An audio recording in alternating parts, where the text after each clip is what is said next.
بہت خواہش تھی کہ مولانا مودودی سے ملیں، لیکن نہیں ہو سکا۔ جو لوگ ان کے جنازے میں شریک ہوئے ہیں ان میں میں بھی ایک تھا۔ آپ کوئی معمولی کام کرنے نہیں اٹھے ہیں، بہت بڑا کام کر رہے ہیں۔ اس تصور کے ساتھ جب آپ کرنے بیٹھتے ہیں تو فوراً آپ کو محسوس ہوتا ہے کہ آپ ایک بہت بڑی ذمہ داری کو ادا کر رہے ہیں کہ اگر جینا ہے تو اس تحریک کے لیے جینا ہے، ورنہ زندگی کچھ نہیں ہے۔ بسم اللہ الرحمن الرحیم۔ السلام علیکم ناظرین، آج کے اس اہم پروگرام میں آپ کا خیر مقدم ہے۔ آج کے اس پروگرام کا عنوان روایتیں ہیں۔ اس پروگرام کا مقصد تحریک اسلامی کی قدیم اور خداور شخصیتوں سے آج کی نوجوان نسل کو متعارف کروانا ہے۔ اسی سلسلے میں آج ہمارے ساتھ موجود ہیں محترم ایس ایم ملک صاحب، جن کی شخصیت محتاج تعارف نہیں ہے، بالخصوص تیلگو دا طبقے میں آپ معروف ہیں۔ آئیے آج ہم محترم کی زندگی اور آپ کے تحریکی سفر کے سلسلے میں معلومات حاصل کرنے کی کوشش کریں گے۔ محترم ایس ایم ملک صاحب، آج کے ہمارے اس پروگرام میں آپ کا خیر مقدم ہے۔ ہم سب سے پہلے تو ہماری ٹیم کی طرف سے آپ کا شکریہ ادا کرتے ہیں کہ آپ نے اپنے مصروف ترین وقت میں سے ہم کو وقت دیا اور آپ کی زندگی سے واقفیت حاصل کرنے کا موقع عنایت فرمایا۔ تو سب سے پہلے ہم چاہتے ہیں کہ آپ اپنی ابتدائی زندگی کے بارے میں ہم کو بتائیں کہ آپ کا تعلق کہاں سے ہے اور آپ کی ابتدائی تعلیم کہاں سے ہوئی ہے۔ جی، بسم اللہ الرحمن الرحیم۔ میں سابق کرنول ضلع جو آج کل آندھرا میں ہے اور موجودہ طور پر وہ پرکاشم ضلع میں ہے، اس میں کمبھم نامی اس ولیج میں میں پیدا ہوا۔ اپریل 1940 اپریل کی 10 تاریخ کو پیدا ہوا تھا، اور اسی ہجری کے مطابق 1359 ربیع الاول ربیع الاول کو میں پیدا ہوا تھا۔ تو اس لحاظ سے شاید میری عمر اس وقت 81 سال ہے، لیکن اصل مسئلہ یہ ہے کہ میری تعلیم، جیسا کہ آپ نے فرمایا، تعلیم میری SSLC نے اسکول فائنل تک ہے، اس سے زیادہ میں نہیں بڑھ سکا۔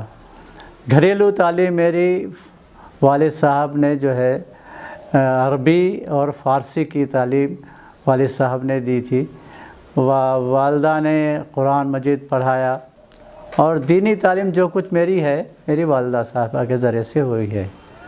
اور میری عمر زیادہ تر وہاں کمبھم ہی میں گزری۔ کمبھم کے بعد میری عمر کا بڑا حصہ بیلم پلی ضلع عادل آباد میں گزرا۔ یہ مختصر میری کیا کہنا چاہیے کہ گزری ہوئی زندگی کا کچھ حصہ ہے۔ جزاک اللہ۔ تو آپ کا ایک شروعاتی سفر بھی رہا ہے، اس کے بعد تحریکی سفر بھی آپ کا رہا ہے، تو جماعت اسلامی سے آپ کا تعارف کیسے ہوا اور آپ نے کیسے جماعت اسلامی کی دعوت کو قبول کیا اور اس میں آپ نے اپنے سفر کو جاری رکھا؟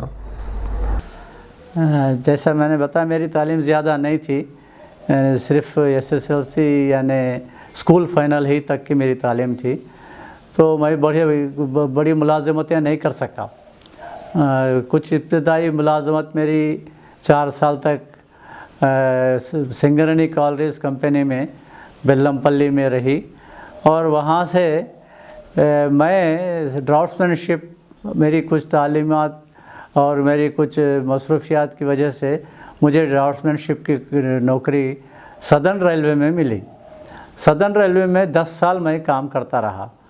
تو اسی دوران میرے والد صاحب کی ایک تاکید ہمیشہ رہتی تھی کہ گو کہ میں بچپن میں نماز کا پابند تھا، لیکن میری نوکری ریلوے میں مدراس میں ہوئی، تو مدراس کے نوکری کے ملازمت کے دوران والد صاحب کا ایک تاکید تھی کہ فجر کی نماز میں ضرور پڑھوں۔ فجر کی نماز پڑھنے کے لیے مجھے جو ہے جہاں میں رہتا تھا وہاں ممکن نہیں تھا، تو میں تلاش میں نکلا تو ایک جگہ مسجد میں کمرے ملے، تو وہاں پر مولانا ضیاء النبی عباسی صاحب رکن جماعت اور اس وقت امیر مقامی بھی تھے مدراس کے، تو ان کے وہاں مسجد کے امام بھی تھے اور وہاں کے مدراس کے امیر مقامی بھی تھے، ان کی صحبت مجھے نصیب ہوئی۔ وہاں پر ایک چھوٹی سی لائبریری تھی، اتفاق سے اس لائبریری میں سے ایک کتاب جو شاید تجلی بک ڈپو والوں نے شائع کی تھی، سورہ نور کی تفسیر، ترجمہ تفسیر تفہیم القرآن کی، تو وہ پڑھنے کا موقع ملا۔ اب وہاں سے میری زندگی میں تبدیلی آئی، مجھے چسکا لگا تفہیم القرآن پڑھنے کا، اور وہاں سے تبدیلی آئی، میں تحریک کا ہو کے رہ گیا۔ جی، تو آپ نے جماعت اسلامی میں جب ہاں وہ وہاں سے اجتماعات میں شرکت ہونے لگی، اور پھر جو ہے میں تحریک کا ہو کے رہ گیا۔ پھر بعد میں وہاں عمرائے حلقہ جات مولانا شیخ عبداللہ صاحب شریک ہوئے، امیر حلقہ تھے، اور شیخ عبداللہ صاحب کے بعد مولانا عبدالعزیز صاحب جو اس وقت کھمم میں رہا کرتے تھے، کھمم تلنگانہ کا، وہ امیر حلقہ ہوئے آندھرا اور مدراس کے، تمل ناڈو اور آندھرا کے، صرف آندھرا، یعنی اس میں تلنگانہ شامل نہیں تھا۔ یہاں کے جو امیر حلقہ تھے اب مولانا عبدالرزاق لطیفی صاحب تھے، اور یعنی تلنگانہ کے، اور آندھرا کے امیر حلقہ، آندھرا اور تمل ناڈو کے امیر حلقہ جو تھے وہ تھے مولانا عبدالعزیز صاحب۔ تو وہ مدراس کو آتے تھے، اور وہاں ان کے صحبت میں رہنے کا بھی کچھ موقع ملا۔ تو اس طرح انہی کے دور میں میری رکنیت منظور ہوئی، اور میں باقاعدہ تحریک کا ایک کارکن بن گیا۔ جزاک اللہ۔ ہم دیکھتے ہیں کہ آپ کی زندگی میں تحریکی جو ذمہ داریاں رہی اس میں آپ کا زیادہ تر کنٹریبیوشن تیلگو زبان میں رہا ہے۔ تو ہم دیکھتے ہیں کہ جب متحدہ آندھرا پردیش بھی تھا اس وقت بھی مسلمانوں کی بالخصوص زبان اردو ہی تھی، اور زیادہ تر لوگ اردو ہی بولا کرتے تھے، لیکن آپ کو یہ خیال کہاں سے آیا کہ تیلگو زبان میں ہم جو ہے اپنے لٹریچر کو منتقل کریں یا پھر اس میں کام کو آگے بڑھائیں؟ بات ایسی نہیں تھی کہ میرا کوئی خیال رہا ہو، یہ اصل بات یہ تھی کہ پہلے سے تیلگو دارالاشاعت یا تیلگو پبلیکیشنز کے نام سے ایک ادارہ قائم تھا، جو پامر ضلع کرشنا میں، پامرو ضلع کرشنا میں قائم تھا یہ، اور برادرم رشید محی الدین مرحوم اس کو چلایا کرتے تھے۔ اور اس ادارے میں کچھ کتابیں ایک پرانی طرز کی تیلگو زبان میں شائع ہوئے تھے، اور جب میں ان کتابوں کو دیکھا، کیونکہ تیلگو زبان سے ہی میری تعلیم ہوئی تھی، تو مجھے سمجھ میں آیا کہ یہ جو طرز زبان ہے یہ ٹھیک نہیں ہے، آج کے زمانے میں یہ صحیح نہیں چلنے والی ہے، تو اس کو پوری طرح بدل دینا چاہیے۔ تو میں نے تجویز مولانا عبدالعزیز صاحب کے سامنے رکھی۔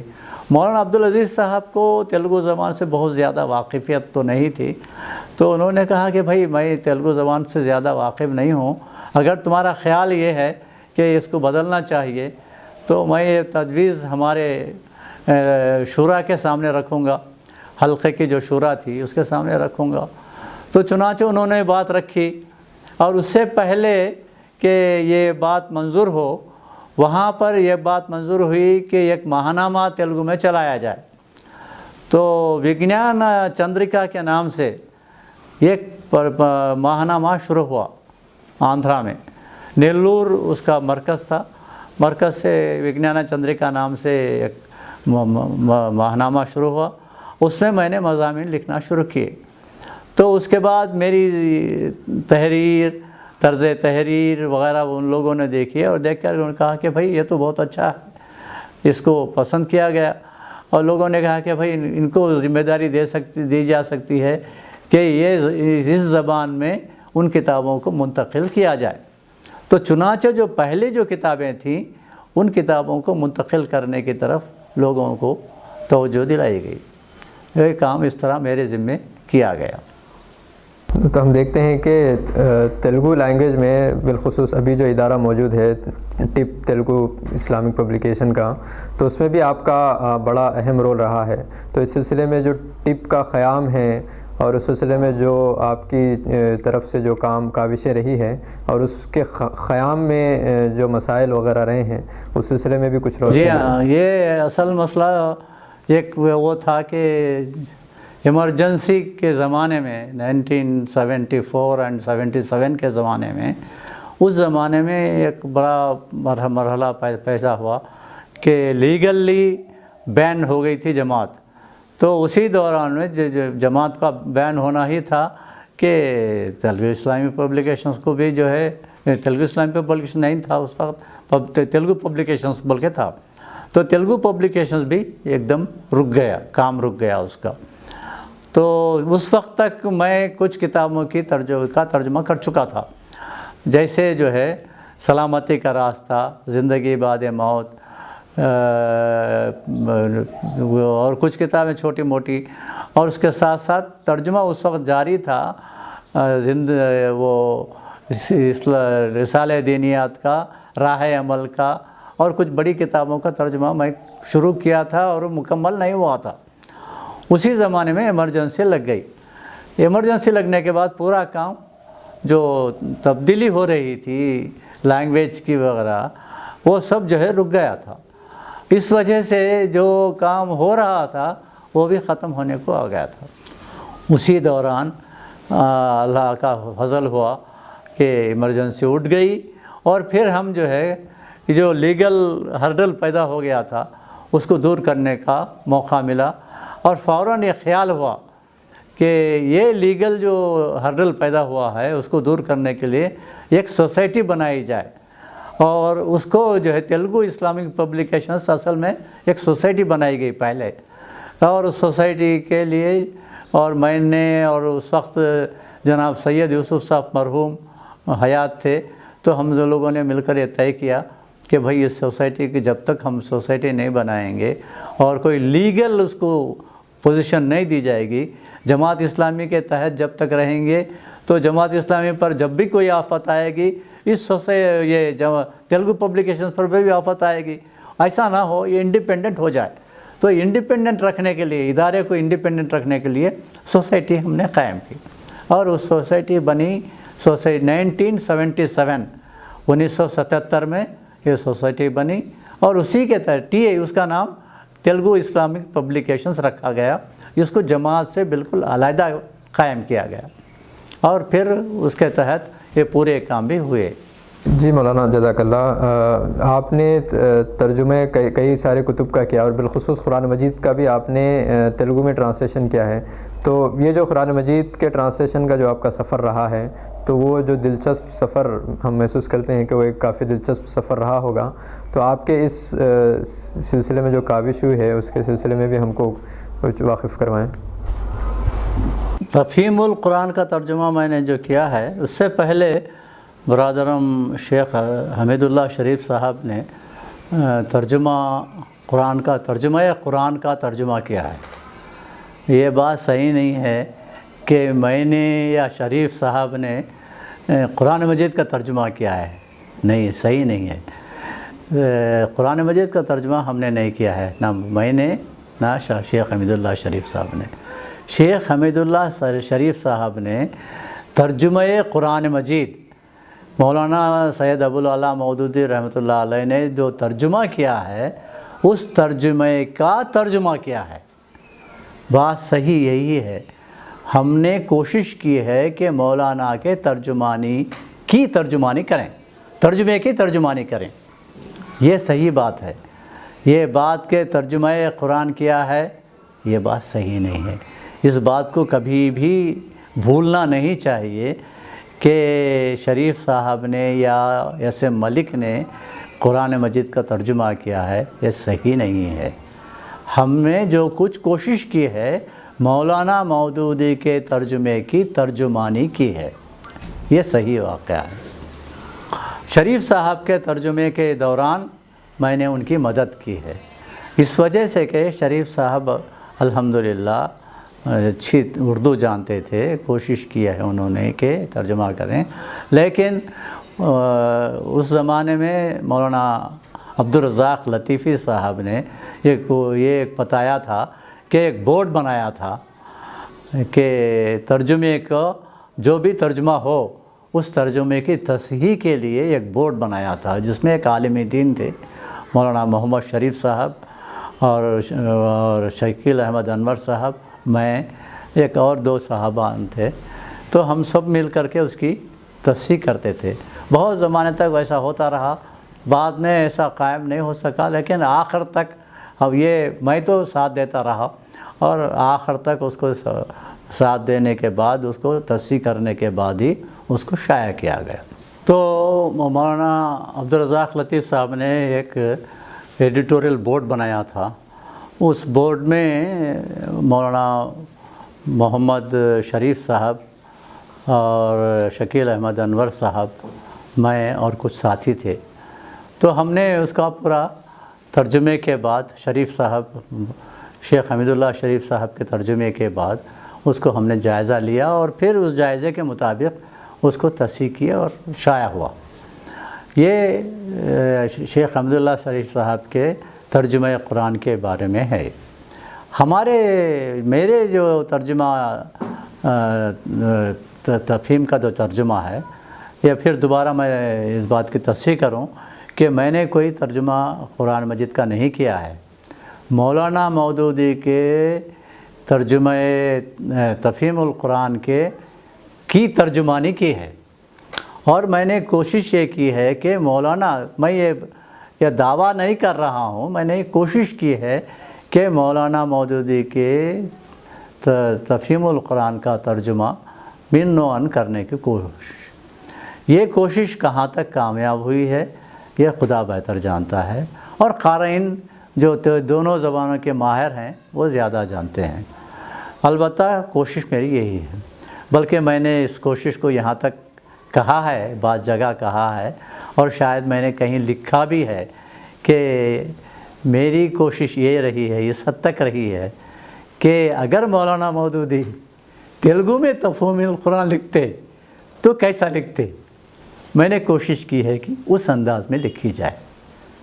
الحمدللہ میرے ضمیر کی اطمینان تک میں نے وہ کوشش پوری کی ہے الحمدللہ۔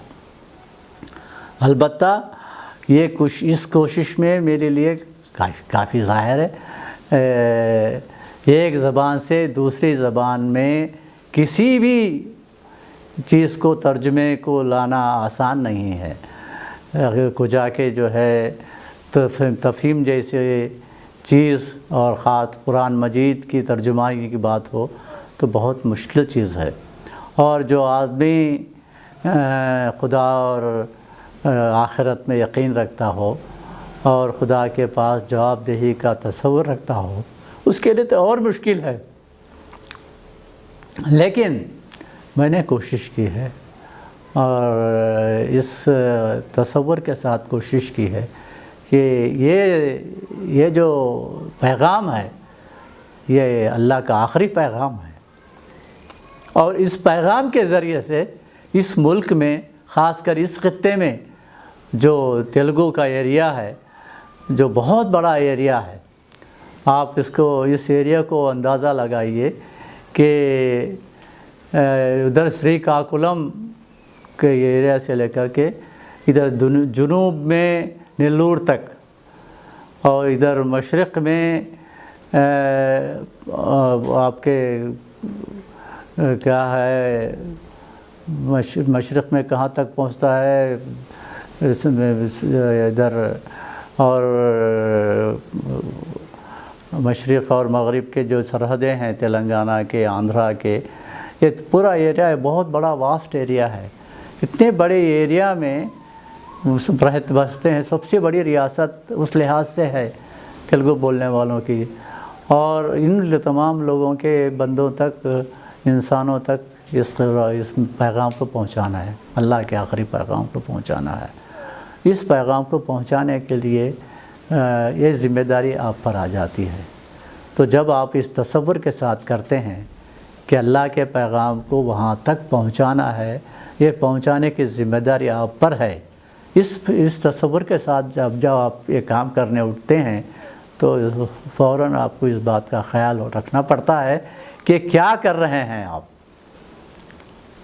آپ کوئی معمولی کام کرنے نہیں اٹھے ہیں، بہت بڑا کام کر رہے ہیں۔ اس تصور کے ساتھ جب آپ کرنے بیٹھتے ہیں تو فوراً آپ کو محسوس ہوتا ہے کہ آپ ایک بہت بڑی ذمہ داری کو ادا کر رہے ہیں۔ تو اس تصور کے ساتھ جب آپ کریں گے تو یہ احساس ہو جاتا ہے کہ بہت بڑا کام کرنے کے لیے اٹھے ہیں اور آپ کرنے لگیں گے۔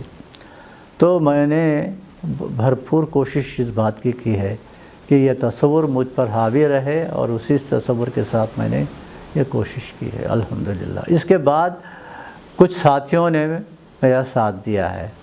میرے ساتھ دینے والے ساتھیوں میں جناب سید حسین صاحب، جناب عزیز الرحمن صاحب اور جناب شیخ حسین صمدانی صاحب یہ ساتھ رہے ہیں میرے، اور ان کے ذریعے سے شیخ حسین صمدانی صاحب تو اللہ کو پیارے بھی ہو گئے۔ تو ان لوگوں کے ذریعے سے میں نے اس تصحیح کا کام بھی کیا ہے۔ اللہ کا لاکھ لاکھ شکر ہے کہ وہ پورا ہو گیا الحمدللہ۔ جزاک اللہ۔ یہ جو آپ نے تفہیم القرآن کے ترجمے کا کام شروع کیا تھا، تو یہ آپ نے کب شروع کیا اور کتنے عرصے میں یہ مکمل ہوا؟ اچھی یاد دلایا آپ نے۔ 1986 میں یہ کام میں نے شروع کیا تھا۔ ذمہ داروں نے جب شریف بھائی یہ کام کرتے ترجمہ قرآن کا کام مکمل کیا تھا تو کافی بڑا لمبا عرصہ ان کا بھی گزرا اس پر۔ تو شورا کا فیصلہ تھا، حلقے کی شورا کا، آندھر پردیش کے حلقے کی شورا کا فیصلہ تھا کہ شریف بھائی پر کافی بوجھ پڑ چکا ہے، مزید ان پر بوجھ نہ ڈالا جائے۔ اور تفہیم القرآن تقریباً 10,000 صفحے کا کام تھا۔ یہ 1500 صفحے تو صرف اسی کے تھے ترجمہ قرآن کے، اور شریف بھائی کے لیے تقریباً 20 سال اس پر بھی لگے۔ اور کیونکہ شریف بھائی دوسرے کاموں میں بھی مصروف رہے ہیں، تو اور میرے ذمے گیٹورائی کے ادارت کا ذمہ بھی تھا، اور درمیان میں شعبہ دعوت کی ذمہ داری بھی میرے سر پہ تھی۔ ان سب کے باوجود میں نے بھی 20 سال لیے، تقریباً 20 سال، تقریباً کیا پورے مکمل 20 سال ہوئے، اور یہ 20 سال میں میں نے یہ 10,000 صفحے تفہیم کے مکمل کیے۔ تو یہ جو کام ہوا ہے 86 میں شروع ہوا، اور ابھی حال میں گزشتہ 1 سال پہلے مکمل ہوا ہے۔ اللہ کا احسان ہے الحمدللہ۔ اچھا، ہم یہ جاننا چاہ رہے ہیں کہ آپ جو ہے تحریک کی ایک قدیم شخصیت ہیں، تو مولانا مودودی کے دور میں بھی آپ نے جماعت اسلامی کو جب ہی جوائن کیا تھا، تو کیا کبھی مولانا مودودی سے ملاقات کا کبھی شرف حاصل ہوا؟ بہت خواہش تھی کہ مولانا مودودی سے ملیں، لیکن نہیں ہو سکا۔ زندگی ان کی حیات میں جا کے ملنا، ملاقات کرنے کی بڑی خواہش تھی، لیکن نہیں ہو سکا۔ لیکن وفات کے بعد جو لوگ ان کے جنازے میں شریک ہوئے ہیں ان میں میں بھی ایک تھا۔ میں بھی گیا تھا اور ان کے زیارت ہوئی تھی وہاں پر، ان کے گھر پر جب جنازہ رکھا گیا تھا وہاں گیا تھا، اور وہ کمرہ جس میں محترم مولانا مودودی رحمۃ اللہ علیہ بیٹھ کے تفہیم کا ترجمہ کیا تھا کرتے تھے، وہ کمرہ دیکھنے کا، اور وہ الماریوں سے بھرا ہوا کمرہ، یہ اس لیول سے لے کر اتنا، اس سے بڑا کمرہ تھا وہ، اور اس میں بھر کر چاروں طرف الماریاں لگی ہوئی تھیں اور چاروں طرف کتابیں بکھری ہوئی تھیں، اور اتنا بڑا، بہت بڑا ٹیبل، اس ٹیبل پر بھی اطراف کتابیں رکھی ہوئی تھیں، تفاسیر کی اور ترجموں کی اور احادیث کی کتابیں۔